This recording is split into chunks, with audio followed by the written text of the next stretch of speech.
Hark,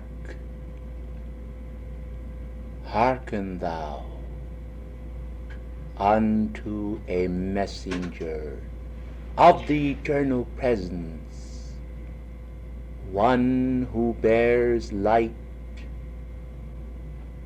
from within and hears the calls of men and the musings of their heart, the gentle sounds and murmurs of their voices in cloistered prayer, the mingling of the strands of the sunbeams bursting through the air, the peace and purity of a child's prayer, and one who listens to the voice of God.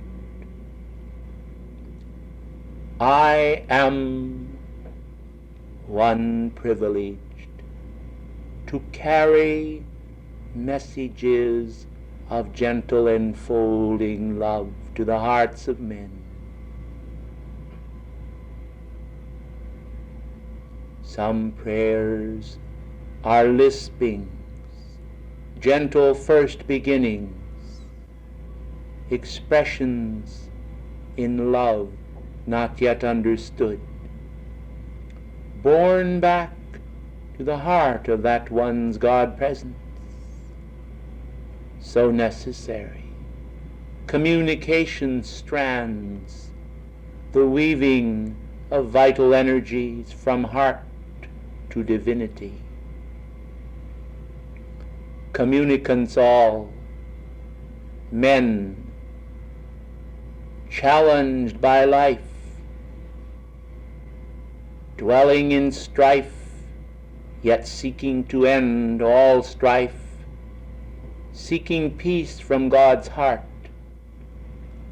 and the sweetness of simplicity's understanding, needs magnified, needs reaching out for more light. We hear, we answer, we call for assistance, we unite, we form chains of light, gentle flower weavings, beauteous substance, angel substance, ascended master light, interconnections between soul and soul, between heart and heart. Our weavings contact the beating heart of a Christ and contact the fears of Barabbas. We hear all the mingled voices of universal orchestration, the clashing, the clanging, the loud strident sounds. Gentleness is our forte, yet we are exposed to those rousing elements of fears within men's hearts. This we would assuage, wiping away fears as teardrops from eyes intended to behold the glory in the skies, the purity and power of divinity, descending love, enfolding beauty, peace, the raising power of the resurrection, the flame in its splendor, dropping like a crystal mist, fairy-like flowers, falling snowflakes of crystalline design, entering the atmosphere of man's carnality,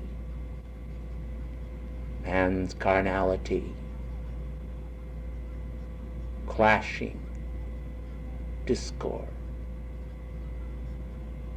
breaking the spell of magic light and loveliness, the wonder of the firefly flitting across the balmy air of a July evening, the wonder of the summer sky.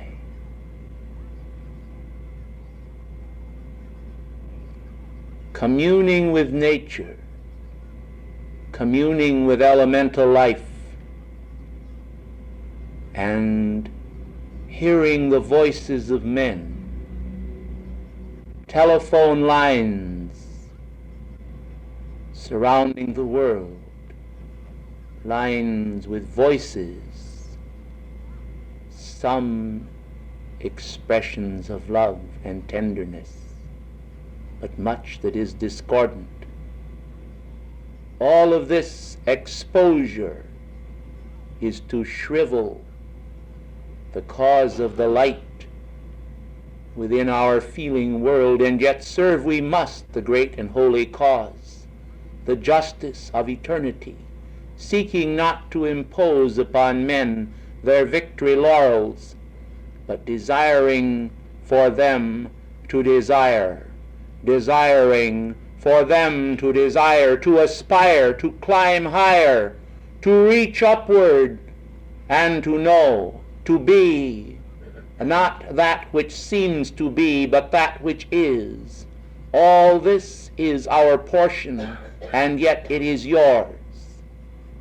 The endless procession of communicants reaching to God's heart, rising and then falling in shambles, but only momentarily, and then aspiring again, seeking to find in the divine cadences some shell of hope, that they may fill it with the water of life. The lilies of peace blossom upon the fields of the world, and men's consciousness basks intoxicated in the fragrance of peace. How then can strife be communicated when the air is filled with peace? I am calling now. I am calling now to the 10,000 legions of mighty angels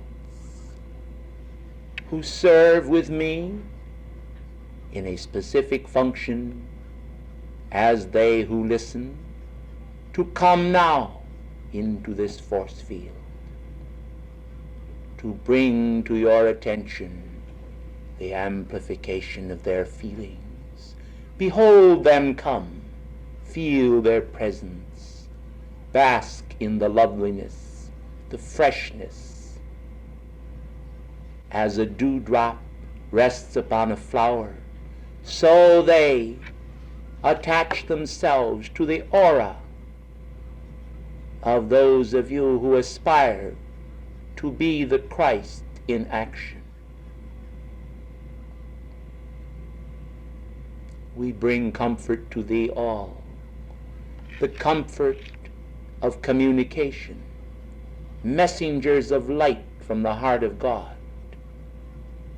The evening last ye heard from Alpha, and for some of you, your hearts were as the psalmist of old, and as the singer of songs, aware of the fact that the mountains fled before his presence. The mountains of your being seemed removed. Ye seemed, as we have seen and sensed, to be nothing before that great light. And yet it was his great wisdom that communicated this to you, that in the blessedness of infinity you might find one quality. We bestow it upon you. It is perspective. O perspective, come thou into manifestation. O perspective, come thou into focalization. O perspective, Come thou into geometrization. Manifest now in the focal plane of each heart stream, one who streams forth from God's heart as life streams forth from his life. The mighty tide of feeling that recognizes what it means to be willing to serve in those planes beneath a plane.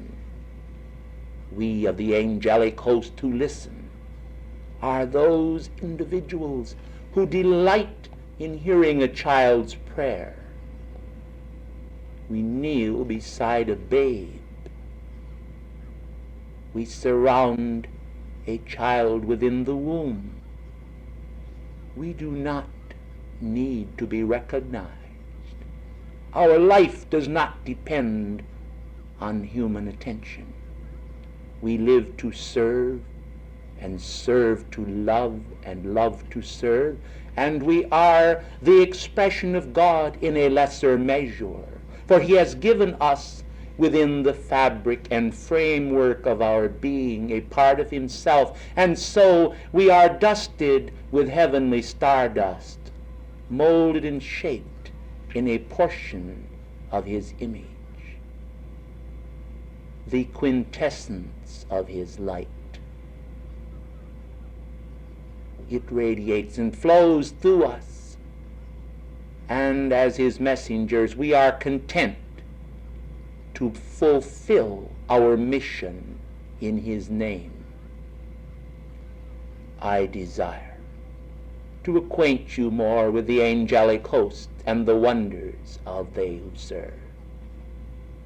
We have no desire to interfere with the great project of the Christ,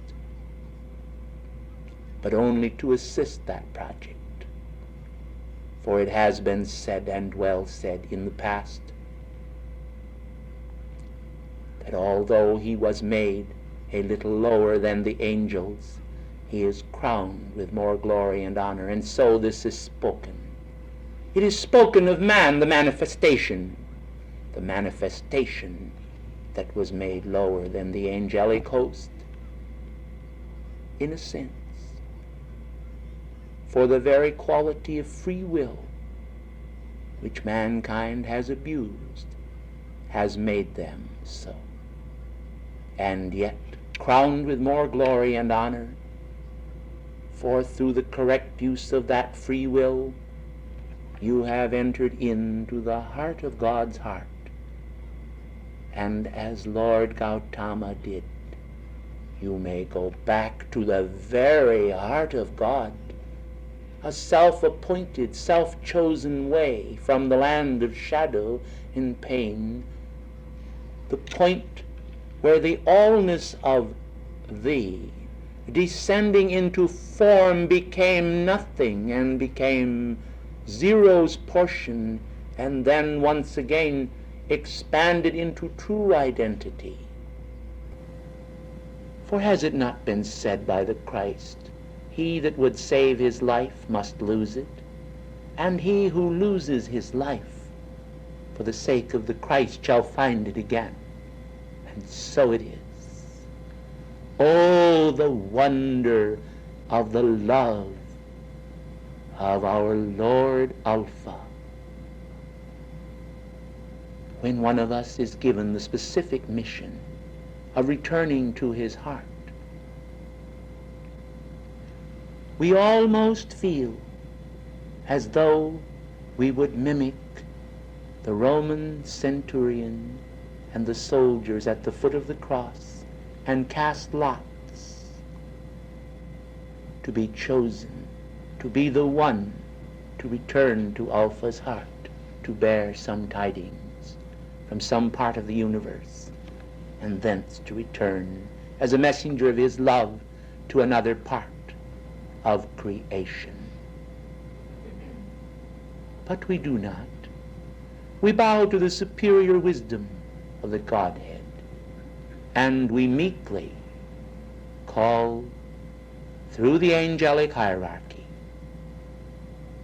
for the perfect fulfillment of the hierarchical master the archai, or the archangel, the superior in our order of angelic servers to direct us.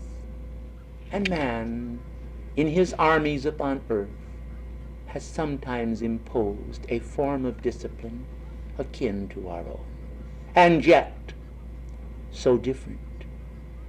For the clash of hobnailed boots upon the pavements of the world strikes terror and fear and breaks the peace upon earth. Whereas as our legions of light march forward, we strip the world of doubt and strip the world of fear and remove the fear of death and of insecurity from the hearts of men. Oh, ladies and gentlemen, ladies and gentlemen, those with the dignity within themselves to understand what it means to hear a child's petition, to bear that petition to the divine presence, and there to be told, petition granted. Return to the child's heart with a feeling of assurance. Bear comfort there. The law demands it. Oh, with what alacrity we rise to the occasion. Once again, we bow to the child heart. And there are many of us who have been taught in Alpha's court, who go with as great a degree of eagerness to the child's heart as though we were returning to the great central sun. Dost thou understand this then, O man? Dost thou understand the feelings within the heart of a true angel? To minister is our desire. To minister is our reason for being. We were created by God to fulfill a need for extending his power through the eternal cycles and emanations of reality into form and substance and out everywhere. That everywhere might be connected with the allness of God. In a sense, we serve as mobile telephone lines, as winged messengers of light. Artists have depicted us with wings, denoting the swiftness of our flight. Some upon earth today have met one or more of our number and have been comforted with eternal hope by reason of seeing us. When we hear of this, as we joyously gather, as children do, and dance in sweet cadences before the archangels, we sometimes express a wish that we could be revealed to more of mankind. And this is not a Narcissus-like vanity which prompts us to desire to have men gaze upon our face. It is the celestial desire to instill in them greater faith and hope and love and belief in the realities of heaven, that they may sooner shake the fetters and fears of the world from them as the dust from off their feet, and may stand upon the doorstep of their Father's house, and entering there, abide in his loveliness as we do.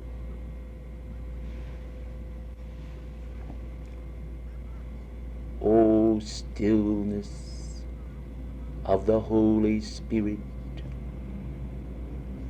wondrous breath of star fire shine, reveal thy presence here tonight, and let these know the music that we sung so long ago, as it echoed over the plains of Bethlehem,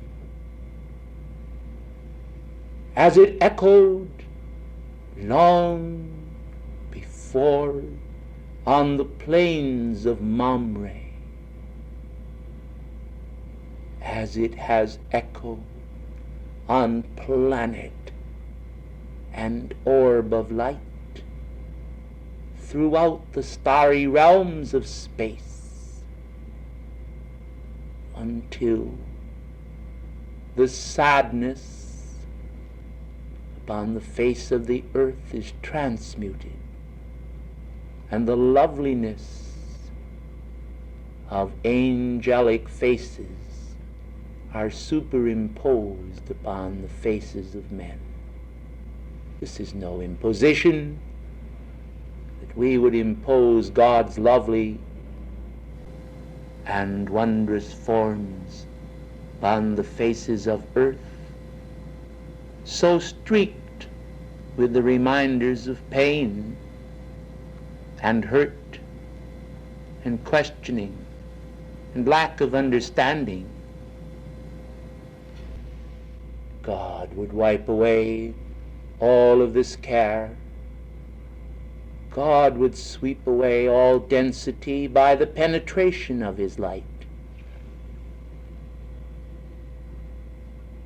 O angels of love's listening ministration service, who with me stand now, raise thy swords of flame, unsheathed, that to light all may bow. Sweep these sheathed swords now free, forward in a stroke in freedom's name, to touch and ring the bell of liberty, to light proclaim, to all be free. I come tonight and raise my arms of light, to plight the love of victory's trough, the victory of all who are aware of that which God hath wrought. The soul of men immersed and steeped in paths of sin, set free, their wondrous freedom now to win. To all proclaim I now in heaven's name, that by the power of light's own victory won, there is a similarity of angelic service manifesting. All who serve and choose to serve, to manifest the fervent cry, O God, I go to do thy will, must feel the breath of holiness upon their brow, snow-crowned by white fire's light, until there sweeps across the earth a mounting tide of right that sets all free. The song sung by those no longer mortal garments wearing is now the beauteous appearing of the song swept multitude of angels nearing the planetary body and singing as they come, "Glory to God in the highest, and on earth peace to men of good will." Listen well then, O mankind, and learn the meaning of the soul unfurled as a flag upon a mast, swept by breezes pure, a snowy world crowned with loveliness, the reality of God feelings. All else is dross and cannot appear when loveliness is near, and in the God flame stands resplendent, shining, tried in the fiery furnace of men's trials, but ever accompanied by the purity of the Christ presence to overcome all that is to be overcome and set the soul at last free.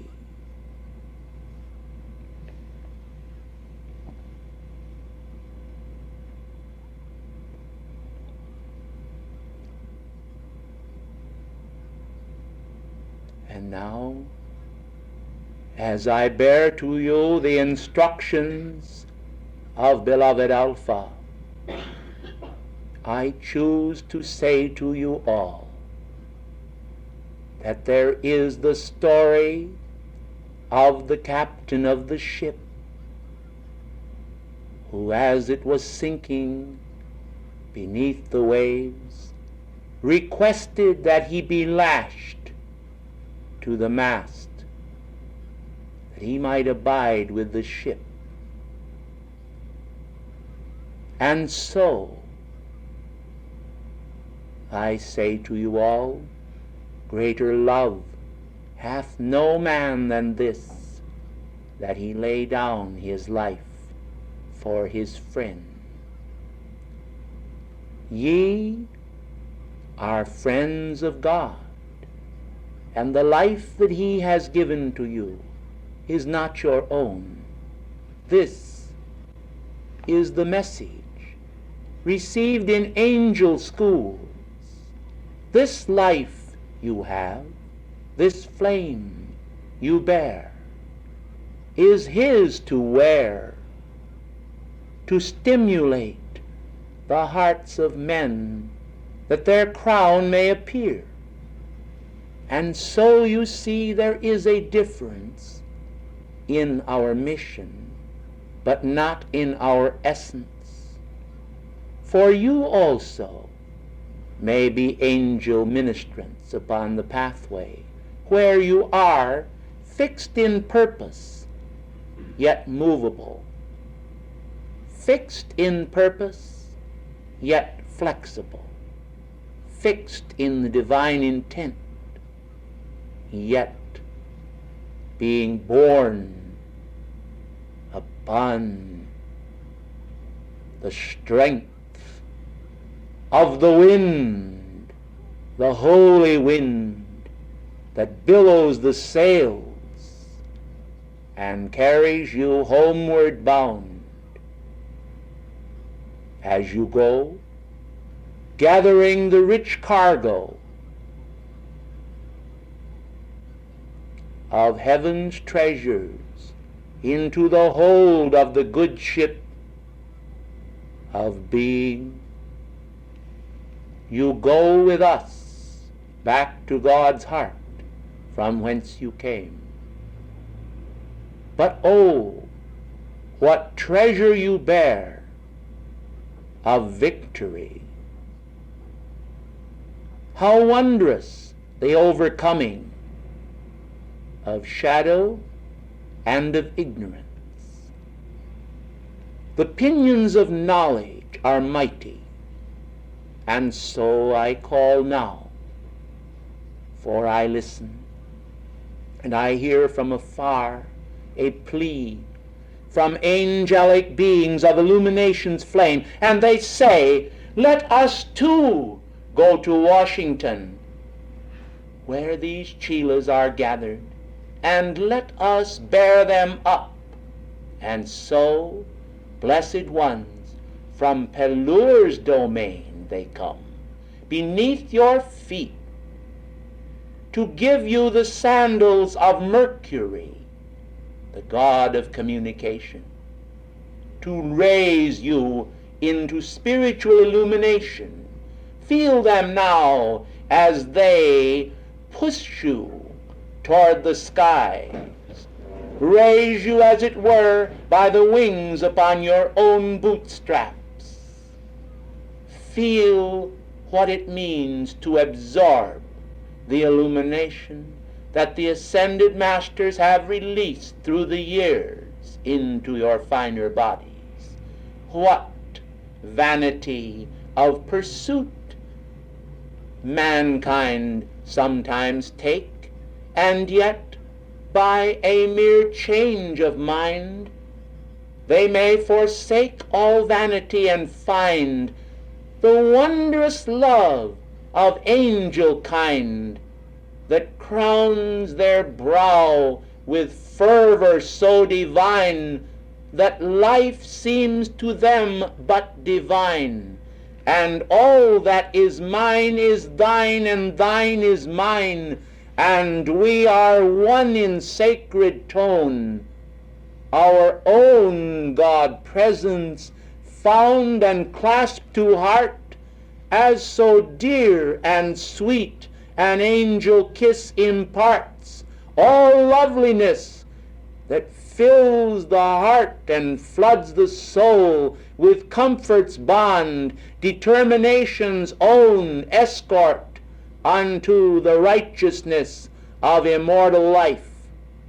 O my dearest ones, as you now shall soon depart this room and enter your own abode, bear well in mind that we have one home, all of us, and this home is big enough and lovely enough to contain all things.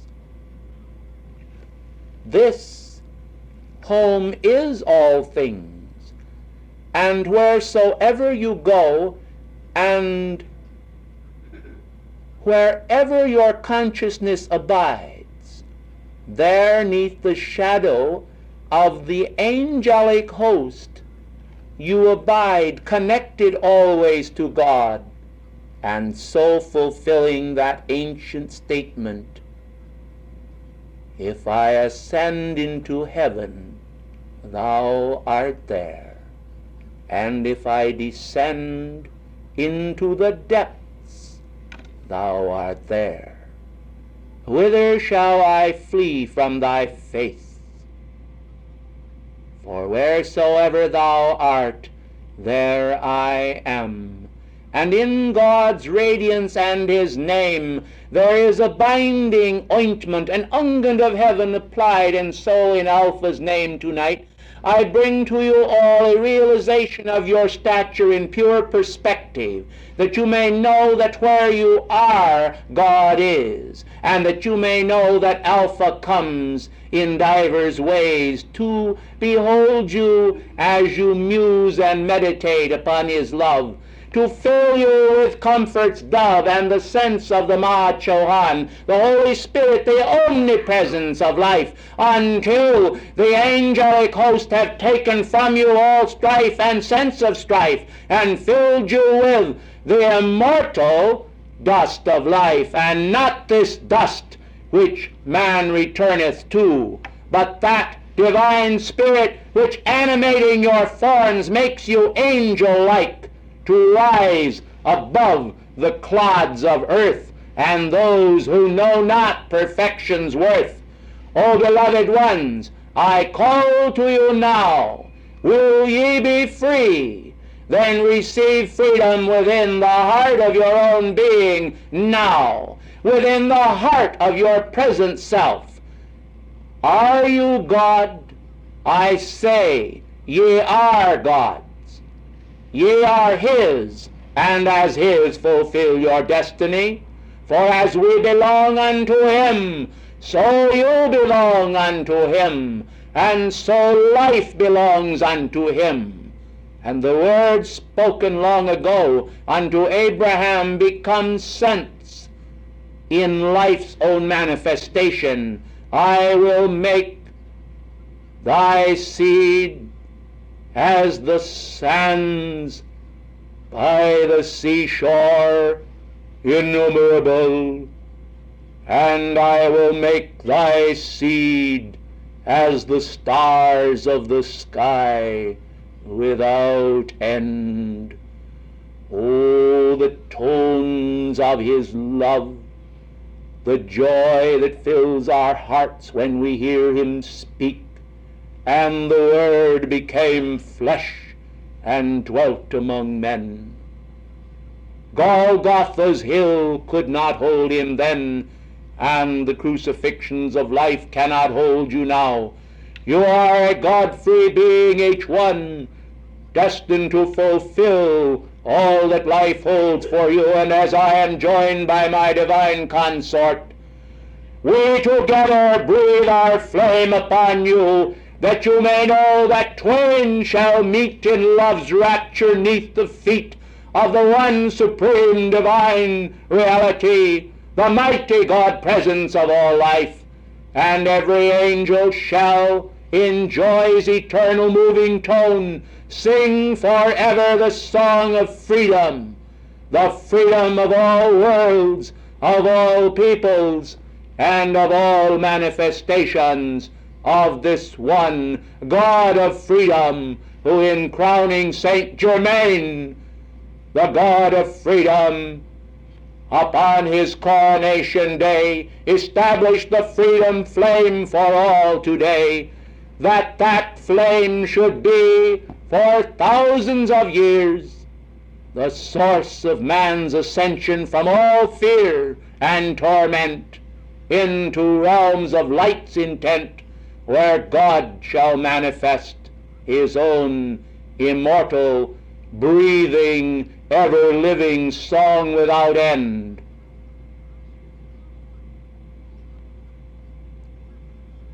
Good evening unto you all. I shall continue to be your listening angel.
From afar with longing my being expands to bring to thee the call from thy home. I am come this night, O my children, with the infinite capacity of welcome.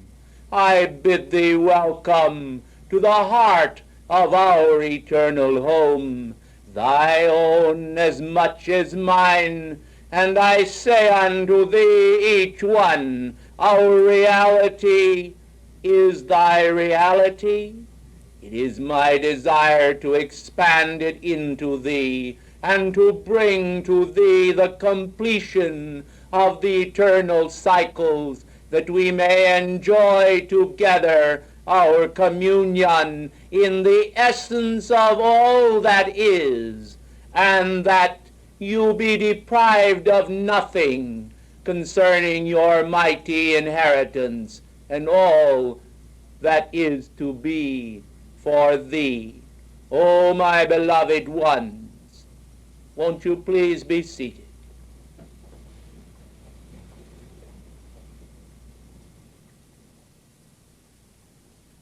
From afar, in the sense of the ordinary consciousness, I come, and I bring to you my radiance. The words of your language are scarcely able to make known unto you all the love which we bear. And in a gentle sense, I think it a point of information that I ought to bring to your attention this night, that whereas in many cases it has been the desire of some of the ascended hosts to have an amplification of the signal strength of their radiation, it has been my request this night that I be furnished a guard of cosmic beings who are stepping down the radiation of my being, that it may manifest in a gentle manner and not disturb your worlds beyond the point of recovery, so that you might develop such a sense of yearning that you would not be content here until your mission is fulfilled. I would point out that there is a holy wisdom in this, for dexterity of accomplishment is necessary if mankind is to obtain their victory where they are. We have sent forth many sons. We have observed their goings out and their return. We recognize the fervor of their being. We recognize the compassion of the bond to our eternal heart. We shed our beams upon thee now, the radiance of our wisdom. But we again point out the need for contentment until your own individual mission is complete upon the orb that bears thee. We have many orbs. There are bodies celestial, and there are bodies terrestrial. But the glory of the terrestrial has been made known to you as incomparable to the glory of the celestial. As I stand before you this night,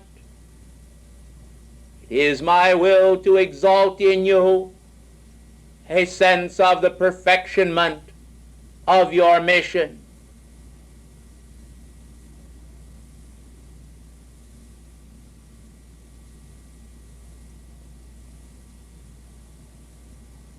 There are those in all walks of life upon this planetary body who know not of my existence, and it troubles me not in one sense of the word, but it is of concern solely because of my love. For were they to know of my existence, I could give them greater peace. Were they to attune with me, I could bestow upon them more blessedness, more of the treasures of heaven.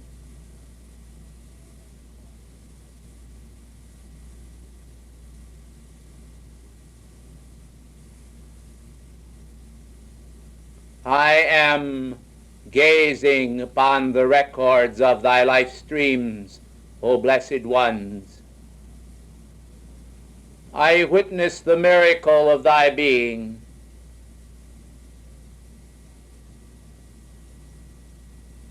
Thy fingers of living fire, I am probing thy destiny.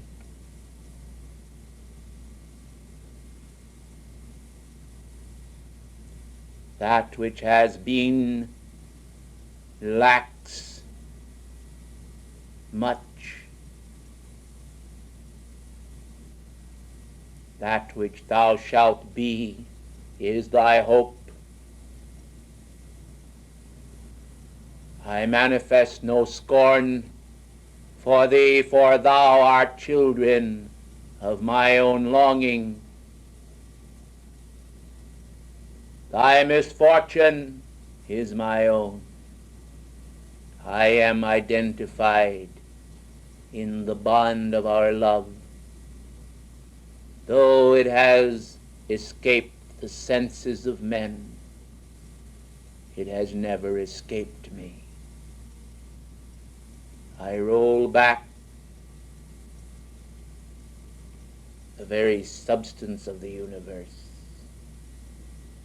I push through Akasha. I part the veil. I enfold thee in my radiance. The sentinels of light that guard the pathway of my words and energy take each release and step it down.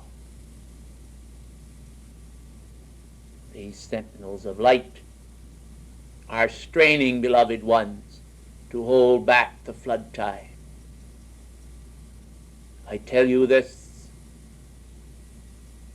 that you may realize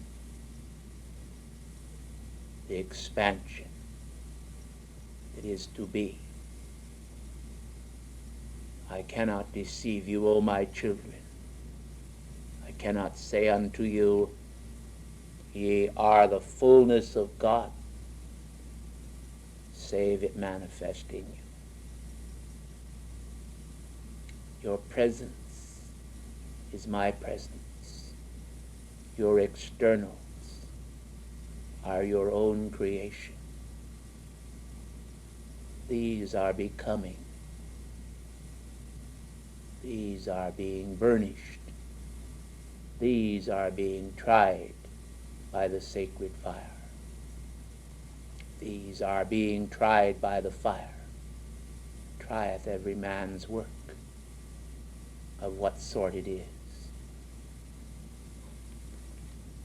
The molding power of the God flame within thee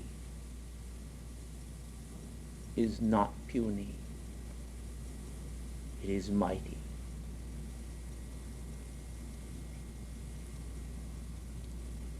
Omega, Mother of cosmos, eternal law of cycles, do thou also release thy mighty energy. Omega, do thou release thy mighty energy. Omega, my beloved consort, out from the body of our central sun, the bosom of eternal progression, pour forth thy eternal mother love.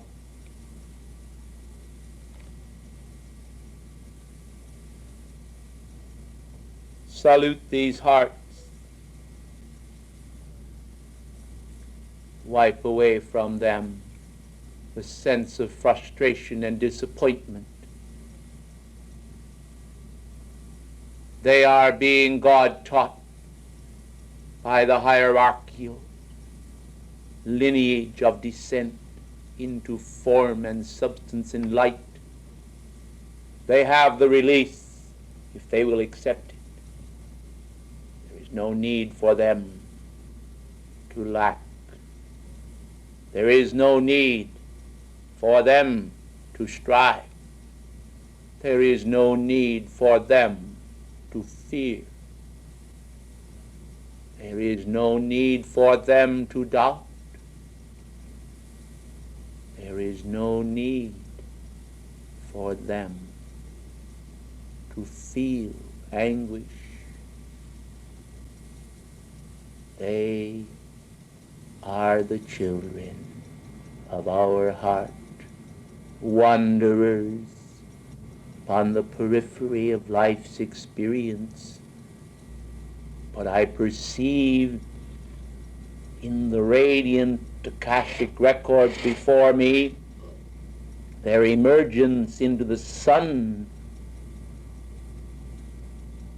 of even pressure at the center of the planetary body, their emergence and progression through the cycles of beloved Helios and Vesta in the planetary chain, the shattering of the bonds that have bound them to Terra, and their release in the ritual of the ascension. I perceive for them the climbing of the ladder that leads toward service in our kingdom without end. Here stand in the heart of their individualized God presence, future solar logoi. Here stand those that shall ensoul systems of worlds. How can they fear? How can their destiny keep from them itself? What manner of truth is this? What false expression has captivated their minds and hearts? Then let it cease to be in the outer octaves of expression, and let the governing authorities of all the hierarchies issue the necessary fiats. Let it be done. I say, let it be done.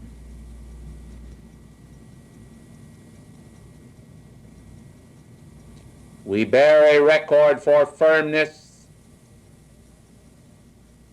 and although we are charged with utter humility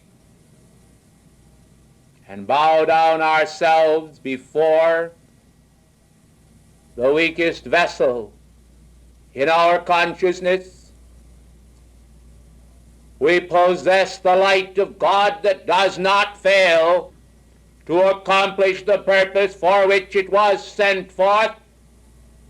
And it is our intent to see that there is brought about a change in outer conditions and a change in the total complexion of man's consciousness. Let me tell you this, all of the time, through the ages and cycles of life that has elapsed until this present, has not been enough to convey to us the instant of man's fall unto the present. For it is as though our eye has winked at the ignorance of man. And in this wink, epochs have passed. And so we have beheld utter perfection everywhere. And so we do. But in this breath of the Manvaras, it has come to pass that while we turned away for an instant after releasing the tablets of the great law of man's perfection, the symbolic children of Israel have danced and fabricated the golden calf, have forsaken the truth to worship idols, to practice idolatry. The words released of old, I, the Lord thy God, I am a jealous God. Thou shalt have no other gods before me, has not been understood. Man, O manifestation of myself, know ye not that I would have conveyed to you not eternal blessings, not eternal grace, not but victory. There has not been any need for the prodigal to depart from the heart of our presence, and yet he has asked it, and we have granted it, and now we await his return. The flicker of our eyes, a blink of our consciousness, and human discord has manifested in the time span, but it has never entered our eternal being. It remains here, a phantom, a transient thing, a wretchedness which we have not even imagined, which in the imaging of falsehood has been fabricated as a lie.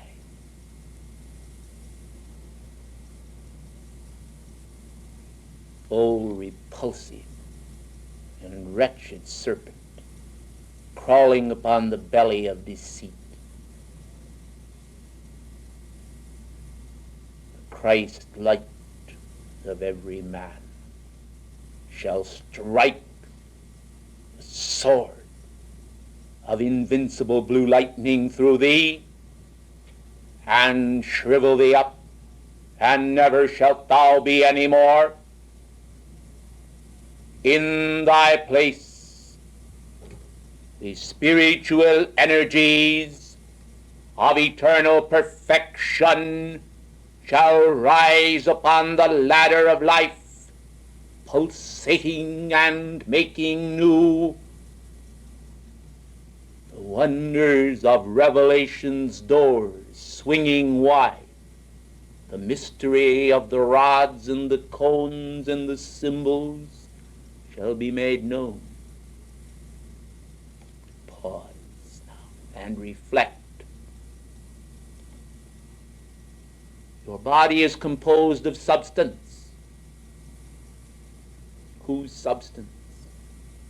Our own. It is made of light. It is not a dark and shapeless mass.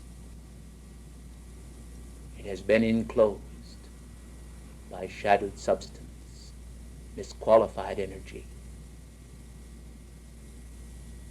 Know ye, beloved ones, that within the hereditary factors of your world,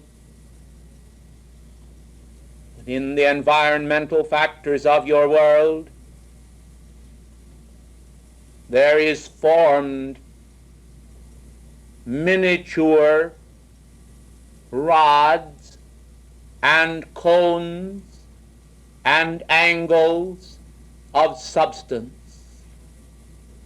Upon these is engraven the pattern of beauty and loveliness and spiritual form, that essence of that which is to be.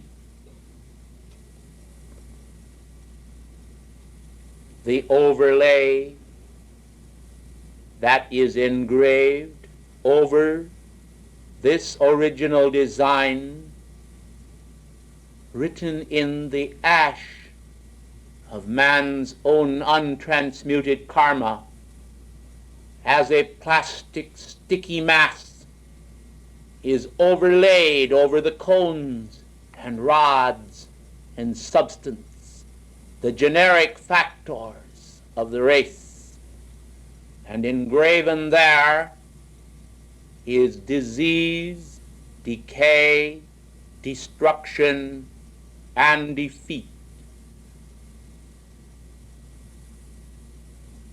The antipode of all that is to release from mankind's consciousness all this root of laggard creation, discordant manifestation, and shadowed substance. This morning, mighty cosmos indicated that I would deal with science, and I am come this night filled with the desire to imbue your consciousness with the understanding that your form, in all of its mystery and wonder, and I speak now of your physical form, is composed in essence of a substance behind a substance behind a substance, that the rods and cones and angles of substance there hold the vibratory patterns of our mind, that over this there is laid the misused mind patterns of human creation, that these are engraven as control factors in the worlds of men, permeating out through the individual's physical form and manifesting shameful pictures upon the screen so well qualified to receive beauty. Now then, let it come to pass.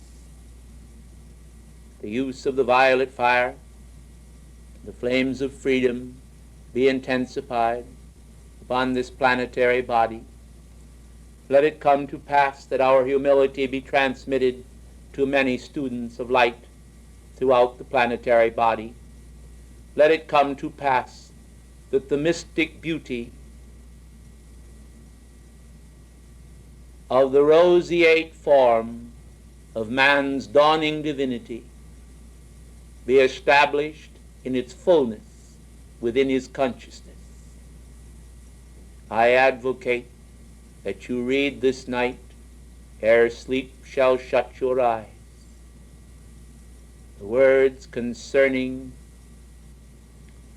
the spiritual beauty imparted in connection with the nativity of the ascended Master Jesus, of how the joy of God sped on wings through the hill country, and the hearts of the humble waxed strong in the glory of God.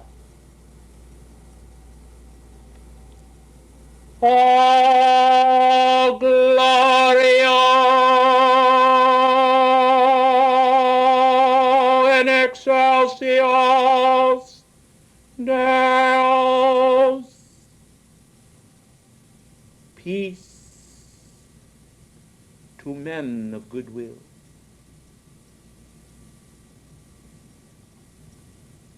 Glory to God in the highest in each of thee parts of myself. Glory to God in the heart flame of each of thee. What folly it is to be resigned to the shambles of human creation. With what leaven shall we raise mankind? We have sent forth our emissaries without number. Almost infinite is the chronology of our sending forth to earth. Kings and priests and prophets and teachers. These have been slaughtered and killed and abused and shamelessly treated.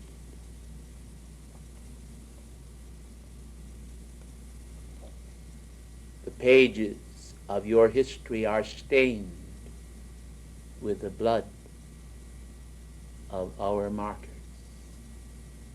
those who came here to expand truth, to turn men away from infamous activities, the shedding of blood, the stealing of property, the assassination of character, the impurity of degrading holy energies, the unrighteousness of human thought patterns concerning life itself. The mental body of mankind is stained with a deeply ingrained and dyed essence of corruption. The Christ consciousness, stainless, pure white fire substance has gone forth. The beautiful orb of the Buddha, the transcendent love of the Christ. All these come from the bosom of the beginning and stretch forth radiant poles of identity unto the ending. I am Alpha and Omega, the beginning and the ending of thyself. And in the entering in to the heart of the Mother Omega, in the entering in the fullness into her heart, there is signified the end of thyself and the birth of thy new beginning. For the serpent has swallowed his own tail, and all endings are new beginnings. With the vanishing from the screen of identity of all that is false in the self, all that is true comes to birth. And so Vesta, in the sun of your system of worlds, is the mother who invests her energies in you. And Helios is the god of that sun. Be thou faithful over a few things, and I will make thee ruler over many things, is the great law that came down pulsating through the ethers from on high, from our octave. This is the sacred sun teaching released to Helios and Vesta. It is the God promise to every sun in every system of worlds whatsoever.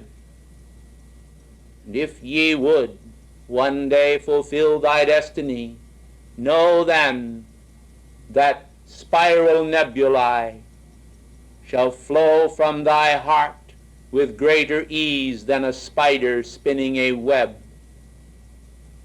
The radiance of the light shall flow out from thy centers, and thou shalt find each one that in this unlimited universal creativity, without beginning and without end, without father and without mother,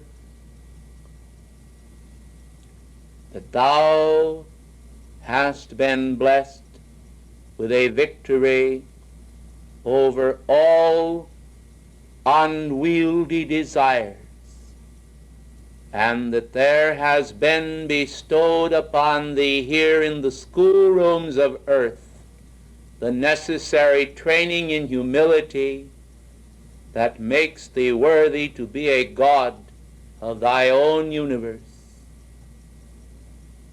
And then thou shalt know the meaning of that which tonight seems but dim to thy perceptions, when I say unto thee,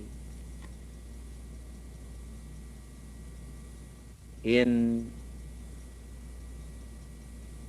my house are many mansions. In my house are many man-sons. Then thou shalt know that thy destiny lay not in the consummation of substance and the acquirement of wealth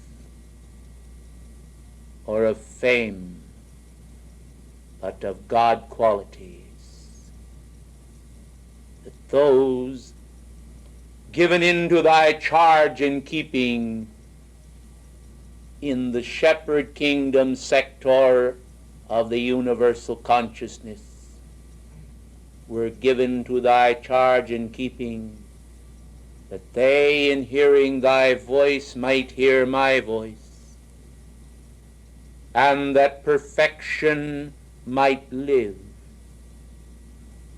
and that sin might not exist in our octave to spoil and to destroy.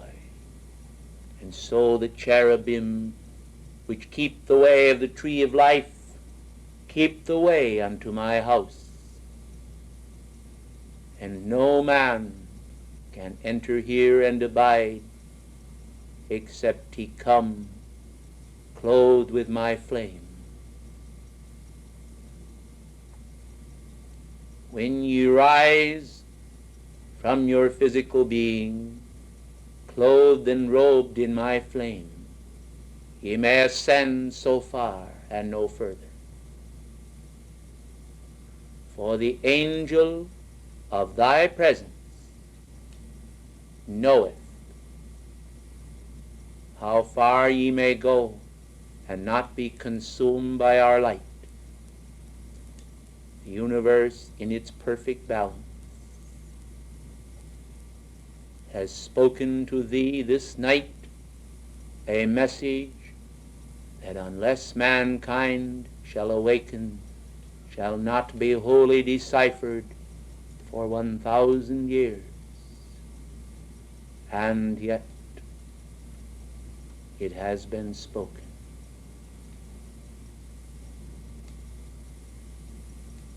The love of Omega, the ending of the self, fulfills perfect spirit of oneness. Fear not.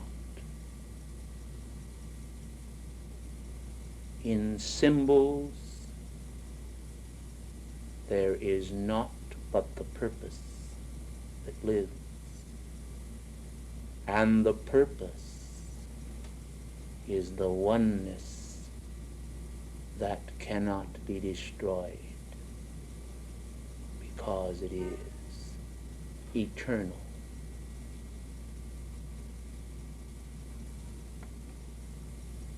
May life in thee come to full flower. May each day, each grain of sand, each precious shining hour be charged with greater blessings. It is for this purpose that I have come. Yea, that each ascended being has come. Yea, that this class was convoked. And so, while I shall not speak for many a year, as you muse upon all that I have given you this night, you shall find the veils of matter and mind and ideas parting one by one, if you keep your consciousness pure and your humility active. These are my qualities. These are yours to enshrine.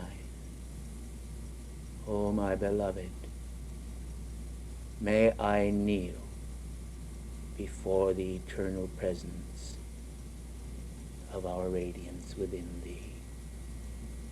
May I hold thee close for this night in our embrace, according to the capacity of your life stream to receive it. May I say unto thee,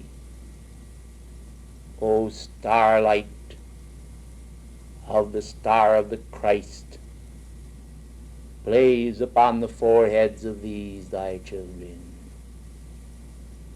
Embellish them with the Christ mind that invokes perfection and light and power, purity, all that ever is enduring. So be it.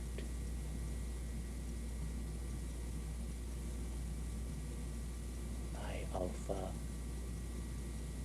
bid thee good evening.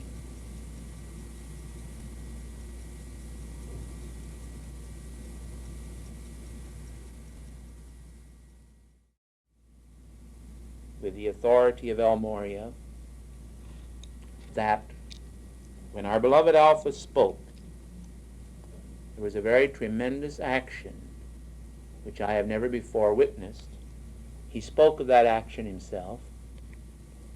Actually, the ascended masters were holding back the pressure of his radiance. It was just as though they were struggling to keep it from coming through, which is contrary to what is done. As he pointed out, in many cases the cherubic beings, the angels, will amplify.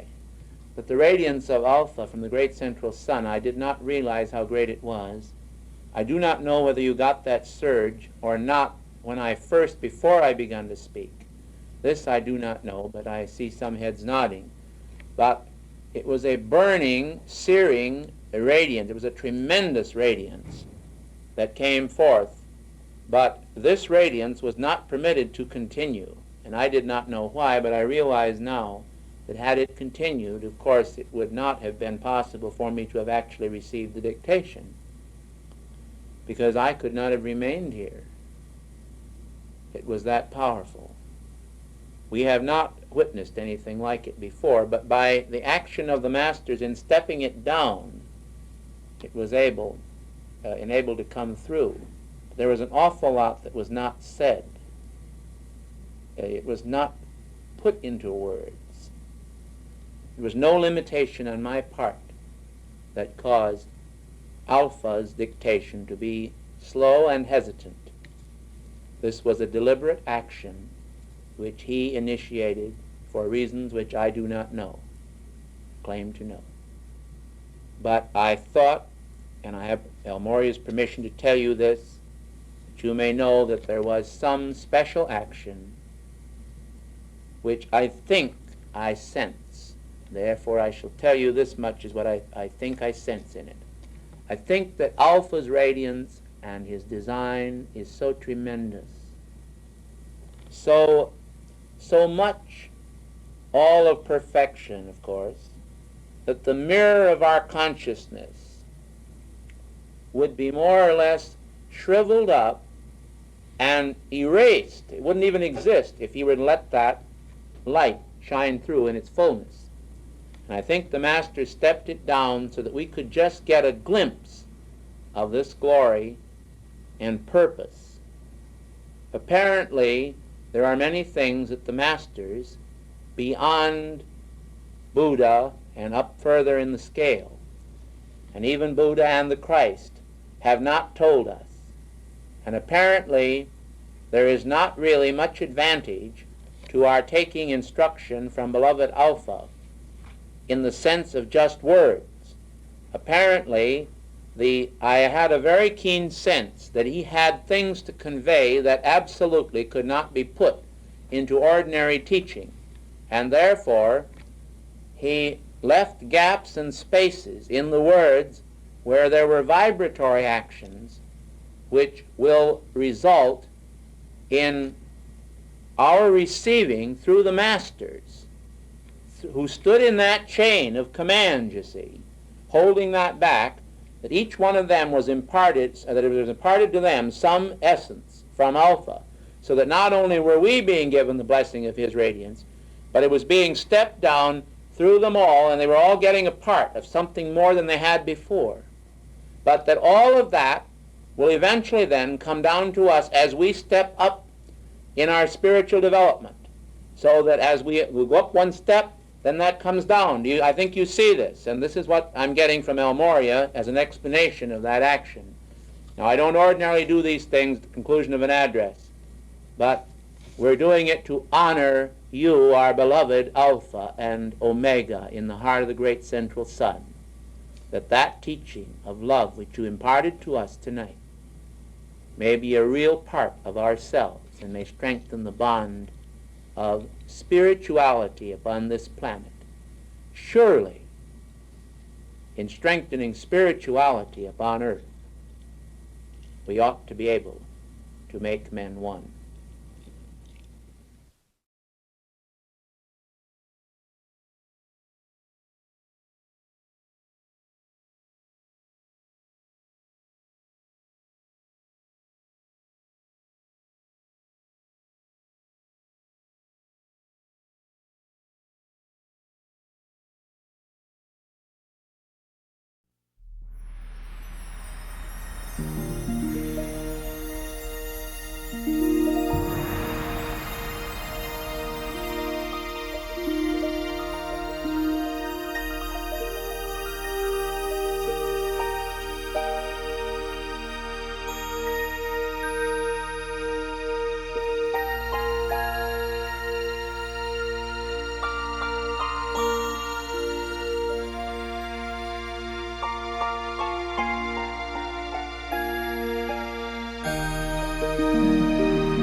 phenomena of the rising sun, to those beholders of its radiance, is always filled with meaning, with wonder, with joy.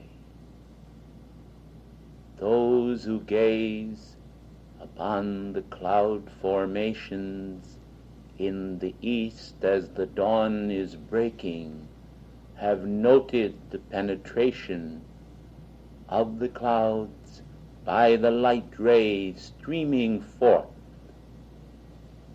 They have noted with a sense of beauty and wonder, and their hearts have been filled with unknown joy.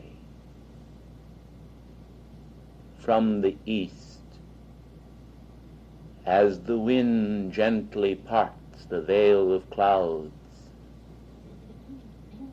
the splendid golden dawn, tinged, roseate, full of wonder, continues to expand feelings of hope within the hearts of men.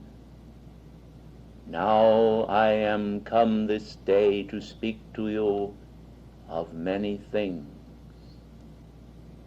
but let us begin with the dawn, for there are days when these rays are witnessed as moving into action, when men of spiritual perception perceive behind the sun a secret action of the radiance of the sun. It is the power of the sun behind the sun in a dual polarity, radiating forth to the earth, sensed by the few whose hearts are in tune, but intended for the many, to bestow upon them the kiss of the dawn. Now I would speak to you concerning the intricate secret. Mankind, through the years, when perusing their libraries,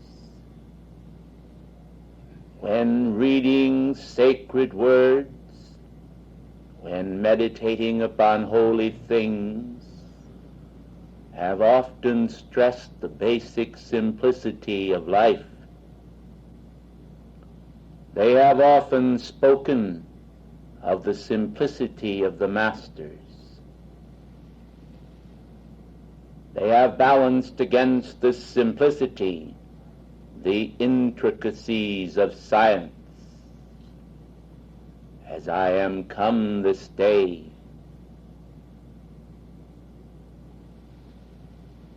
almost at high noon, I bring to your attention that the secrets of God are intricately woven within the fabric of creation. And I call to your attention that the God of very gods has not been without resources to create a secret cipher and so beautifully weave it into the fabric of creation that its mystery could not be discovered by the profane. Holy men of God throughout the ages have received the imparting of these gentle secrets. Holy orders have given some impartation of those secrets. But there remains the blessing of your own mighty I Am presence, which conveys to each man that holy thing of which it is admonished, tell no man.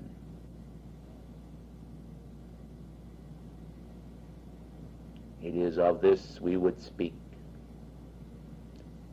In stepping forth from the doorway that is ajar with great light, I bring to your attention this idea. I call to the attention of mankind that they have not discovered the secret of true religion. With all of their probings, it has remained the forte of the saints and sages and totally dedicated men of goodwill and faith, who have received that which is never spoken of, who have been given a revelation which they have not written down, nor will they ever write. For these are men and women of integrity, whom God has chosen to impart the secrets of universal law. Yet these blessed ones have left landmarks to the present hour. These landmarks are clearer than the signposts on your highways and identifying your cities. They escape the notice of those who scoff and mock at that which they do not understand, and I again declare, let none think that the intricacies of the divine secret are so easily discovered that men who live as swine can rend these holy pearls and take them from the hand of God as though they were not. The intricacies of the divine secret are worthy of discovery. This is the spiritually scientific knowledge of the kingdom of God. You will hear tonight from that Lord of universal love, beloved Alpha, and it is not my desire to steal his thunder, but to impart a miniature reverberation of that love which echoes from his heart. But I would point out that there are men who, because they have gone to school and have passed through the kindergarten and the day school and the high school and the college, and have become laureate in their own identification with the educational systems of the world, that they are omniscient and possess the power to analyze religion, to dissect it, to discuss its adherents and followers, using the terminology of sect and cult and ism, the cruelties of mankind are a disappointment to the Godhead within them, and yet in their ignorance they think they do well. The Father does forgive them for that which they know not. But the great law cannot be set aside, the law of their own veil. They have veiled the face of God from their own sight,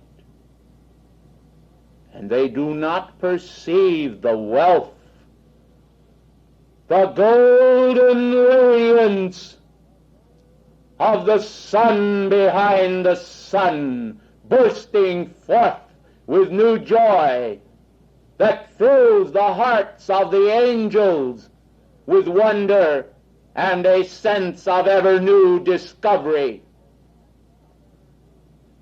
Life has lost its meaning for these who in their brittleness and coldness and cynicism and censure and dissipating disappointment are a far cry from that which God intends. They are as dried reeds waving in the wind, in whom the life of the summer has gone out, brittle and cold and ready for uprooting. Were the sacred fire not tempered, these would be consumed in the second death. And yet life, in its transcendent mercy, is poured forth, the great evolutionary ray upon this planet, calling mankind to come out from among them and be a separate people, a people unto the light and the magnificence of God, expressed in other universes and systems of worlds.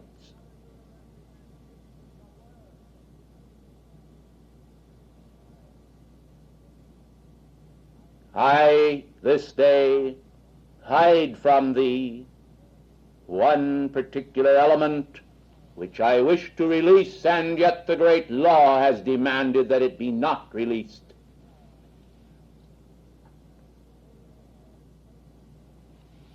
Through the forsaking of your elements of human creation, your proneness to criticism and gossip, your proneness to dissension over nothingness, you have forfeited the right to know certain qualities which I would in my own heart of love reveal, which the lords of karma stand before and pass a shield before my face and say, be it not so, for these have forfeited the right to know this specific point of instruction. Until then they shall clarify their worlds, it shall be withheld from them. Beloved ones, there are individuals who are able physically to be present in these meetings and to receive the radiance of our splendor, and yet they reckon not with the great light that is being released. Through the power of meditation, individuals touch upon the radiance of God. And yet 1,000 meditations could not compare with the radiance we release in one such session as this, which were it to be appropriated by a life stream and utilized in the intensity of its action as it is released, that life stream would be propelled immensely toward the goal of its ascension. Beloved ones, the law is never defrauded, nor does the law seek to defraud you. The law of God is a law of mercy, but it is also a law of justice. The past year lies behind you, and soon the holy cherubim that release this cycle through this system of worlds, for it is governed by astrological and meteorological and geological and teleological sequences released from the heart of the Infinite One through the very fab work of creation. Do you understand? O mankind, as you behold the ants crawling upon the anthills and upon the sand, the miniature Lilliputian creation of the insect world, would you compare that with man today in his present state, besides his state ascended? There is no comparison even then, for the gulf is wider still. And it is wider still, yet not without hope. For man has hope in even a few short cycles of years, through application of obtaining his own freedom. I have witnessed individuals who are a part of this activity, who have diligently applied themselves to the word that has gone forth, who today are ascended beings. Some of you know of that which I speak. Others have not yet had the word. It has not yet been passed to them. O precious ones, the great white brotherhood has striven for so long to unite the various groups expressing a part of the divine plan upon the planetary body. But many, many, many of their leaders have not responded to the idea of cosmic unity. Therefore, inasmuch as they have not responded, but have hardened their hearts as Pharaoh of old, it has been the decision of the cosmic councils to bless those leaders and those individuals who have recognized the need for a spiritual focus through which the masters may walk and talk without the limitation of human discord or imposition. Therefore, we have elected to support all those who shall proceed to follow the mighty tide of light that is expressing through the Summit Lighthouse activity. We shall not withdraw our support from those of other movements whose hearts are pure and who desire to serve the great light, but through uniting themselves with this activity, not from an outer standpoint, mind you, but from the inner action of the great law, from the action of the law of love and the use of God's energy in holy consecration, we shall weld together an ark with doors open wide to they of every faith, that all may enter this ark and escape the flood of human violence released through the mass media of communication and through the dissension of those who have forgotten the glory of their own divine presence and only seek it out, as it were, on a Sunday morning for 1 hour.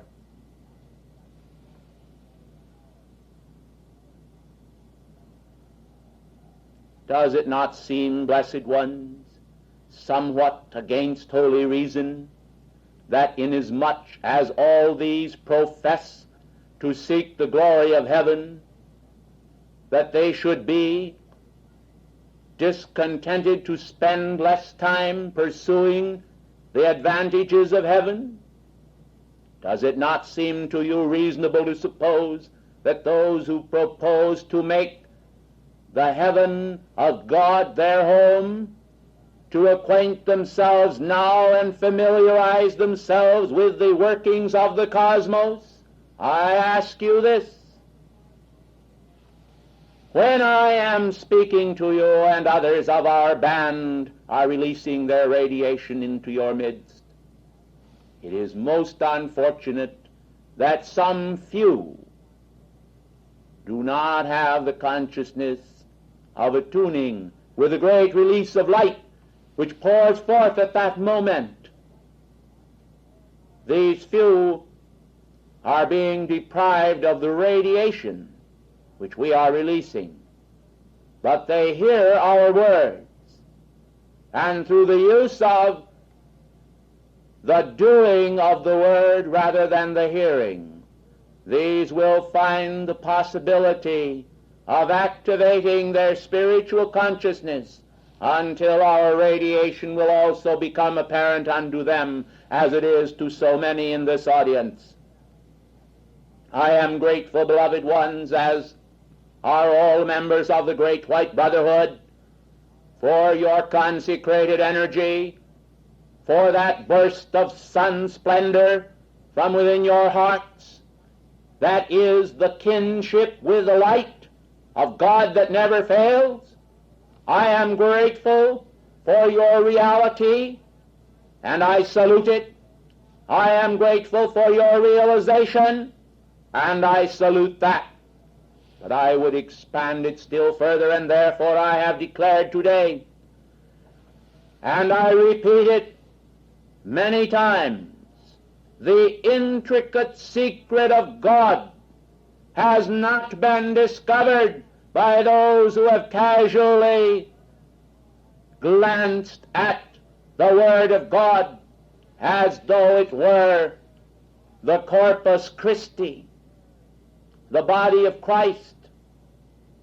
These would discover in the body of Christ, which they do not understand or interpret as a risen, resurrected body, as though it were yet in the tomb of matter. They do not realize what it means to activate the points of light within the center of each cell of their being. They do not realize the part the two secret rays play in the activation of both the resurrection and the ascension. They do not realize how that the application of these rays can mean the freedom to all mankind, nor do they realize that we would bestow these upon them gladly, willingly, happily, if they would only make themselves worthy by application to the great law of God and the law of purity. Blessed ones, come now, let us reason together, saith the Lord. Though your sins be as scarlet, I will make them white as wool. Does it not impress your consciousness that there is a great need for purity in your world? Does it not impress your consciousness that this purity is best achieved by the use of the divine flames in action? Does it not impress your consciousness why it is so essential to decree and to be faithful in your application from day to day? Does it not impress your consciousness that as a man soweth, so he shall reap? Does it not impress your consciousness that you cannot cheat the great law, that all who would do so but defraud themselves? Does it not impress your consciousness that by being examples of the great law in action, you may bring many sons to the heavenly fold, to be wrapped in a mantle of great white light substance, that they also may find their freedom? Does it not impress your consciousness that your beloved Saint Germain and El Morya have offered themselves as living sacrifices for and on your behalf? Does it not impress your consciousness that there is a certain amount of faithfulness in connection with this activity, both below and as above? O beloved ones, were you to behold with inner spiritual eyes the mighty spiritual activity that takes place before each release which you receive so casually, I think that your hearts would throb with a new sense of meaning, and then you would possess a greater ability to decipher the mighty intricate secrets which God imparts to specific individuals who have proven themselves worthy.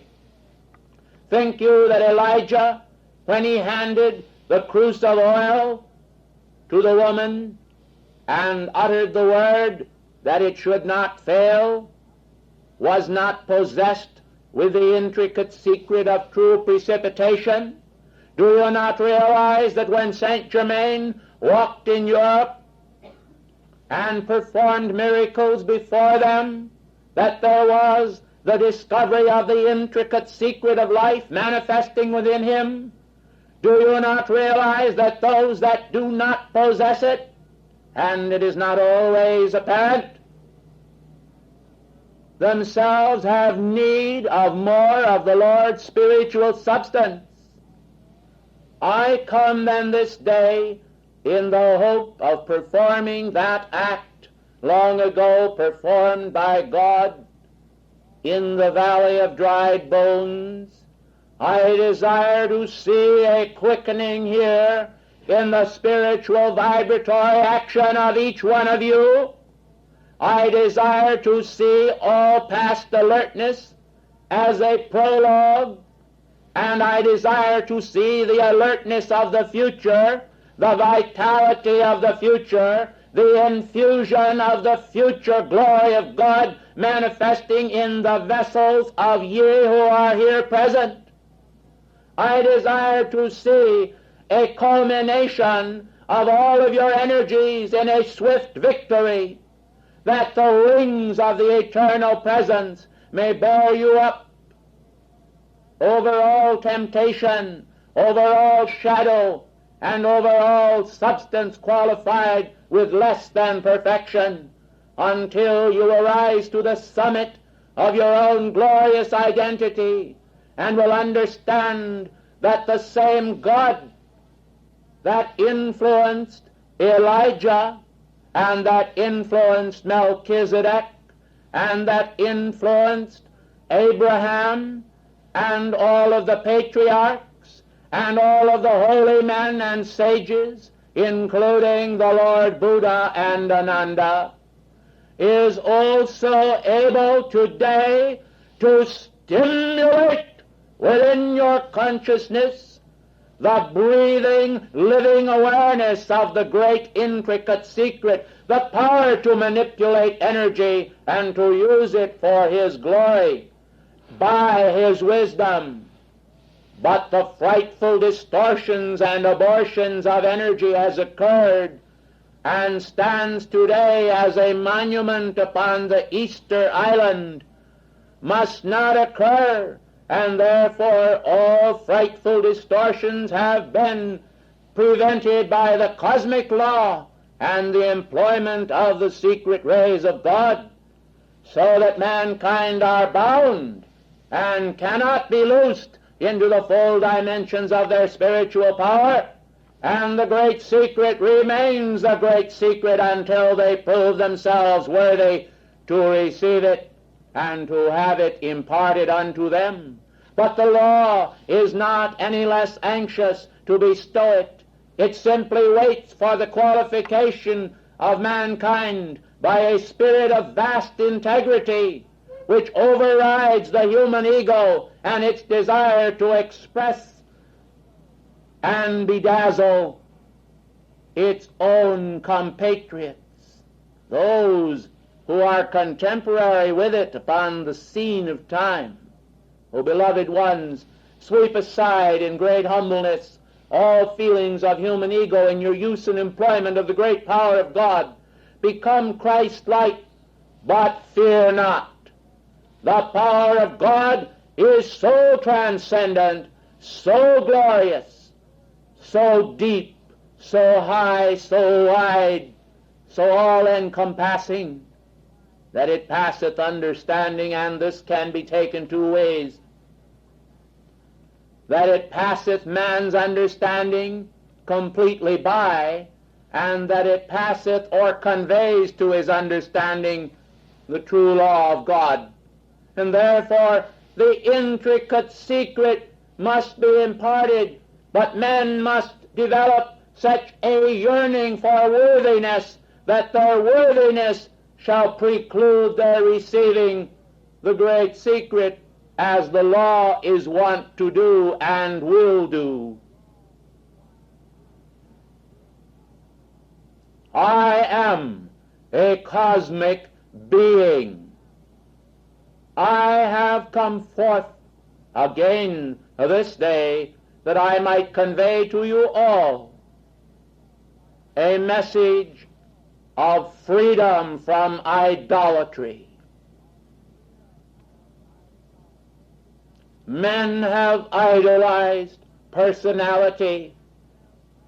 They have idolized themselves, but they have not deified personality, and they have not deified themselves. Ye have heard it said, God resisteth the proud, but giveth grace unto the humble. Know ye then that in these latter days, when the great law is being fulfilled, and the dawn of the golden age is breaking with splendor encircling the head and aura of all mankind, that there is a need for those who have overlooked the true power of spirituality to shed all of their preconceptions and wrong concepts and replace them by a sense of childlike simplicity, where they will be as wise as serpents but as harmless as doves. You know, beloved ones, a child shall lead them, but a child is not always ignorant of grace, for many adults could learn a great deal of grace even from children, and parents and adults are intended to impart to children greater grace. How can they bestow that which they do not possess, and how can they who possess it fail to aspire to bestow it? How can men be so blind as to believe that God is a God of their own sect and not of another? How can men be so blind as to recognize also that they must cleave to those who have the greater light rather than those who have the lesser light? Light is light, but if one possessed a power of 50% of the light of another who possessed 100%, would it not be wise and the part of wisdom to join and merge with those who have the greater light, that progress come to the life stream who aspires to progress?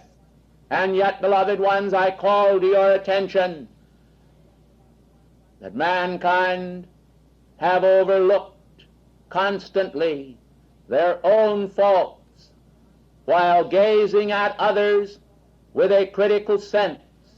As I examine the records of Akasha now, I find before me the admonishments of Saint Germain through a host of activities where he has pleaded with the student body to cease all gossip and all talk which is not profitable to individuals.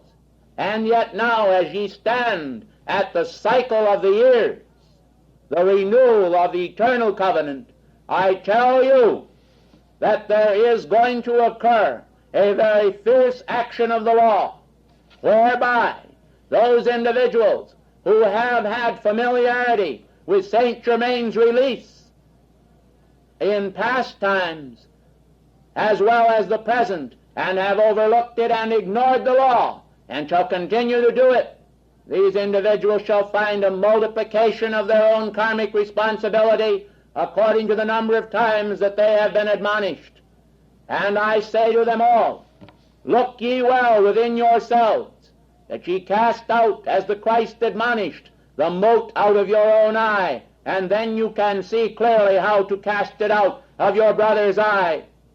Ladies and gentlemen, I am not speaking in order to build some form of constructivism to the glory of any human individual. I am speaking for the glory of the eternal kingdom, because it is the only way that you are ever going to put your feet upon the path and keep them there, is to obey the laws of God and to be humble, to walk humbly with thy God, and to wrest from him his secrets by admiration for him in imitation of his light. Do you see, beloved ones, as long as you gaze with a critical eye upon mankind's doings and continue to imitate those doings yourselves, you are only deceiving yourselves. But when you gaze into the face of your Father in heaven and behold the angels of everyone's divine presence, you will be glorifying that individual here below by the great mantle of light which is their birthright, and you will be bestowing upon them such a tremendous pressure of Christ's accomplishment as shall assist them to find their own freedom, and you cannot help thereby discovering your own. This is the pathway to light eternal. This is the pathway of the great white brotherhood. It goes to far-off stars. It goes to far-off kingdoms. It goes to the great central sun. And there is a cosmic burst from many parts of the universe that respond to my action.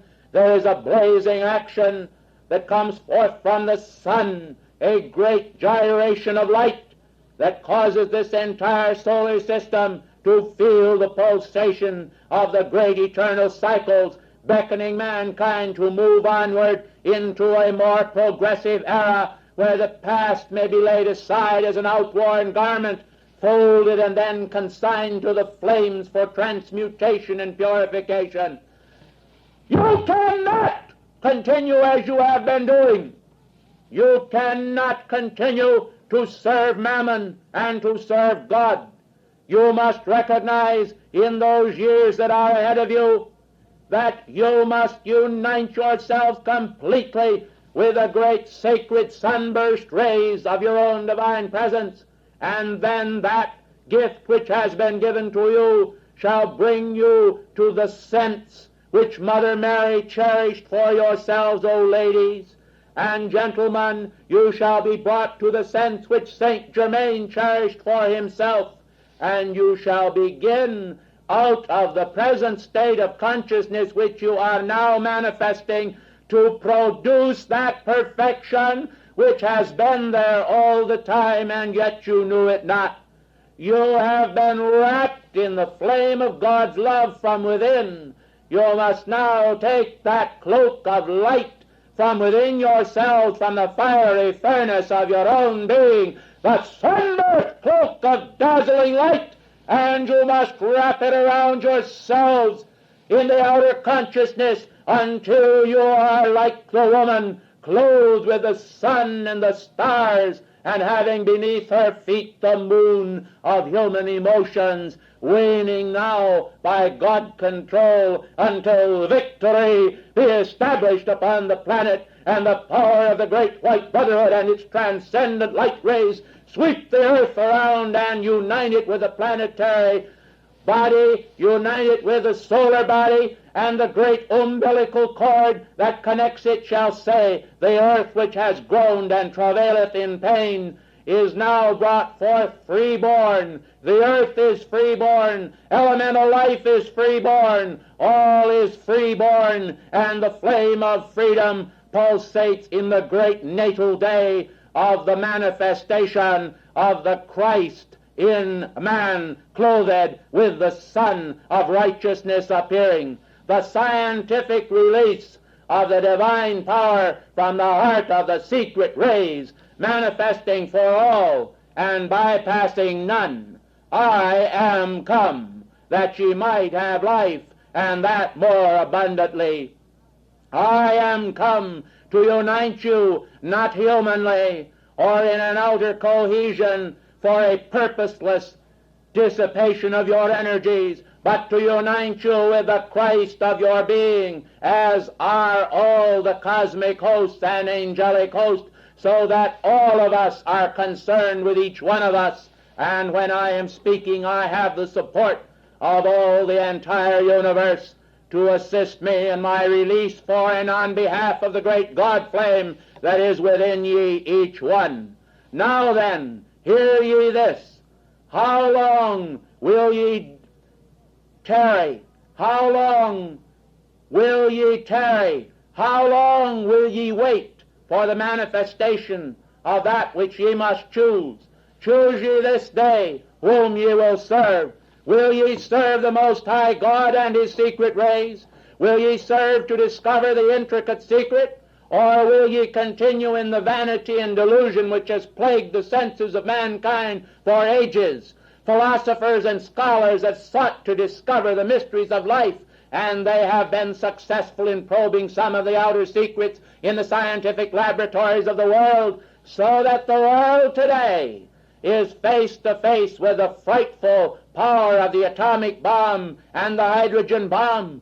But mankind have not yet learned how to govern their own energies and how to assert the law of infinite harmony within the intricacy of their own world. They do not yet know, or say they do not, how to do the things that are Christ-like, and this is because they have not recognized the intricate secret as existing. They have supposed that the statements of the saints about little children and about basic concepts as fire, earth, air, and water is the total substance of all that true religion has to offer. They do not realize that true religion has to offer all of the secrets of the universal consciousness until mankind becomes illustrious in the new freedom of the Son of God, who abideth forevermore, saying unto all, Lo,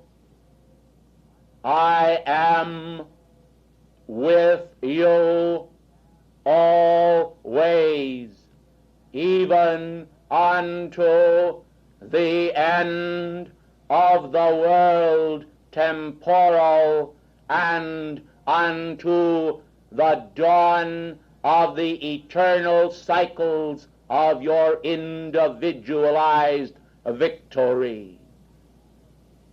I thank you and bid you a good morning.